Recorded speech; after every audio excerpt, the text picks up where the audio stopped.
Hey YouTube, it's Crypto Drew. Today we're starting a new series, Bitcoin or Bust. It's our ongoing series about how to get started in cryptocurrency.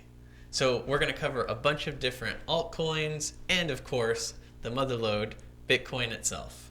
So if you have no Bitcoin or you're a Bitcoin beginner, we're going to talk about how to go from zero to Bitcoin in less than 10 minutes. So that's what we're going to do today. We're going to start with no background, with no Bitcoin, with never having used any crypto exchanges, if that's where you're at. And then we're going to talk about how do you go from beginner to Bitcoin. All right, so let's get started.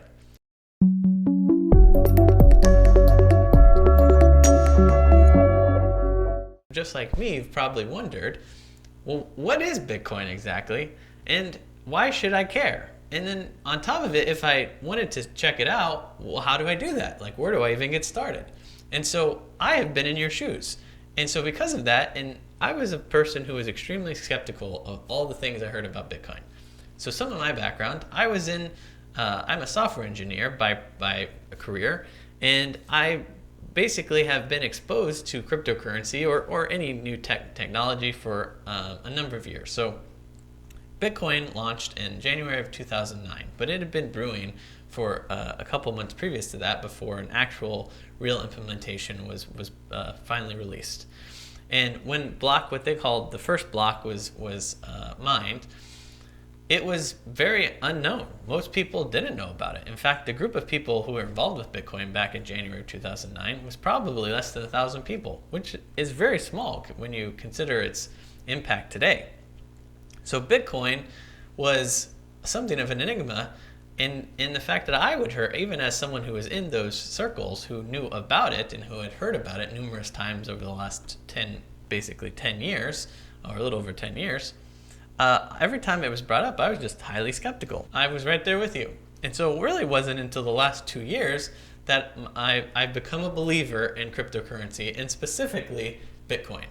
And so I'm going to share kind of some of the experiences and some of the thinking and research that I have done and share with you so that way you can benefit from not just my mistakes, but my successes. And so one of the things you want to keep in mind is that with any stock or any investment, there's usually fees involved with the transaction. So the same is true of cryptocurrency. So something to just be mindful of is that every step of the way there might be some process of fees or something that you have to be considerate of. And so every major company that handles cryptocurrency, they have some fee structure that you need to be mindful of. And so that way you're not just throwing your money away to unnecessary fees. And so that's something that I had to learn myself, kind of first wanting to dabble in Bitcoin. I know my first time I wanted to really try to buy some was probably 4 or 5 years ago. And the reason why I actually didn't at that time was the fees seemed outrageous. And so I just basically was turned off to the whole endeavor when I realized how high the fees were.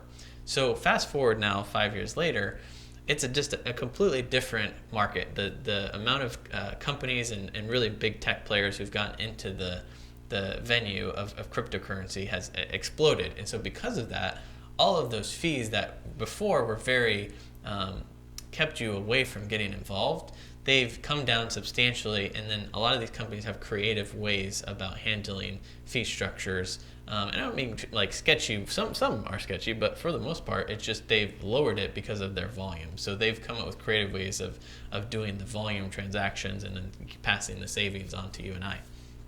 So Bitcoin specifically is the number one of all the cryptocurrencies, right? It came before all the others, and all the others are in some form or fashion copying it. And so that's just something to keep in mind. Fundamentally, what is Bitcoin? What is a cryptocurrency? Well, fundamentally, the cryptocurrency is a perpetual ledger that is stored on every client. And that's kind of like the big kind of picture of why it's so significant and why it was such a big deal. And then the special sauce is what they call consensus. And consensus is done by providing, in Bitcoin's case, a proof of work. And that's where, if you've heard the term mining, miners are essentially a term used to describe this consensus mechanism. And it's complex math that is used to verify and confirm basically the complex security mechanism that is built into the system, and it's underpinned by private and public key cryptography. But essentially, that's where everything has kind of been built off of, is cryptography, and so that's where the term cryptocurrency comes from. And so Bitcoin is special because it's decentralized, meaning there is no single party that controls more than 51% of the entire network. And that's significant because that means if someone were to try to take out, let's say there's about 8 to 10,000 unique systems that are holding the entire ledger at any given time. Even if someone were to try to take out half of them, so let's say that's 4 to 5,000 of them, there would still be 5,000 unique clients that still have the entire ledger on each of their devices, which would mean it'd be possible to rebuild that ongoing chain. Basically, the chain would never stop because there's enough devices to keep it going. And so the way of decentralized works is that because every individual client holds an entire record of the entire chain, that's what allows it to be decentralized, meaning not dependent on any one party, which is also a significant achievement when it comes to finance, because standard finance in banking and stock market, it's all dependent on very centralized entities, whether that's the U.S.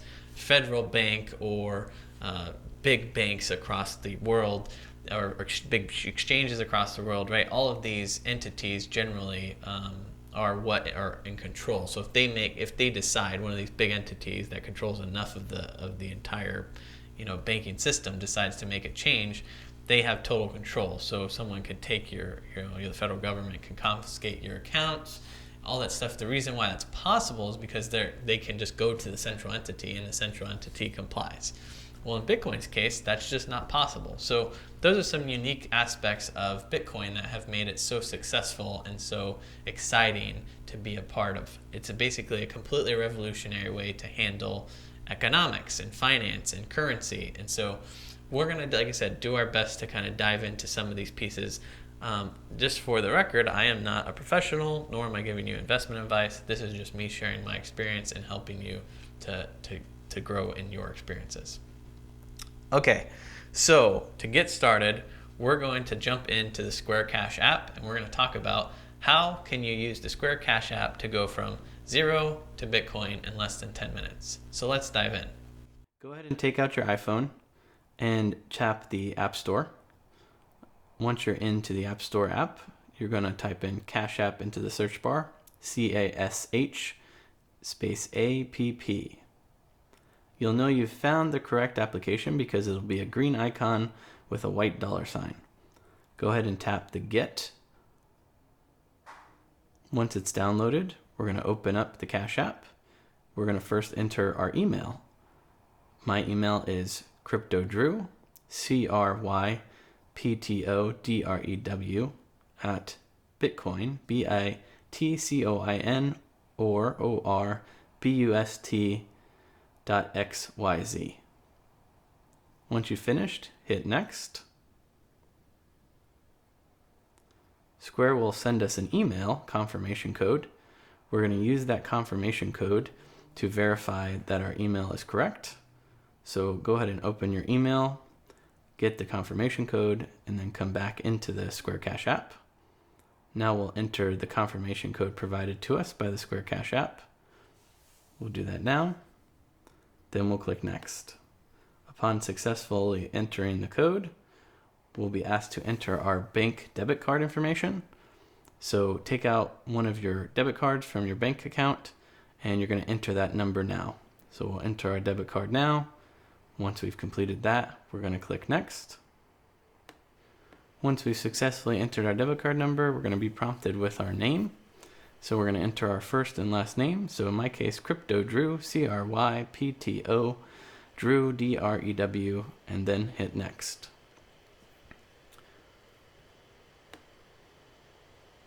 We're then going to be asked to choose our cash tag. Your cash tag is a simple keyword that people can use to find you on the Cash App. Think of it like a username, but the Cash App equivalent. It's called a cash tag. So mine is going to be CryptoDrew. I hit Next, and then I'm going to be prompted to enter my zip code. We'll do that now and hit next. We're then reminded that there's a promo that Square is running that allows us to get $15 whenever we invite a new friend to the Cash App. All they have to do is spend $5 and then we get 15. So it works out for both of us that they get 15 and we get 15. So it's a pretty nice setup. All right, well, here's an overview of the Cash App.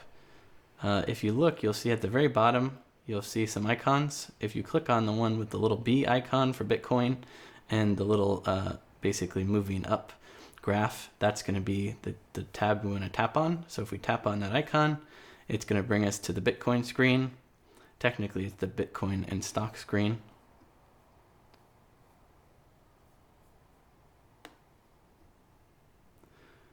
From here, we can see the Square Cash App allows us to invest in traditional stocks, but we're mostly focused here on Bitcoin.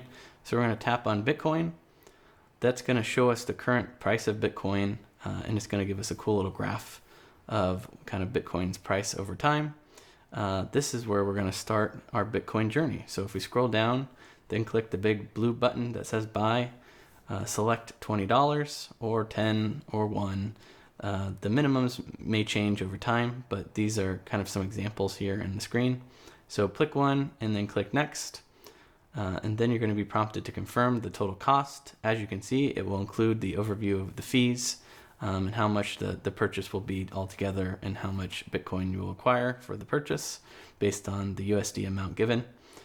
When you click next, you're going to then be confirmed and you'll have bought your first Bitcoin.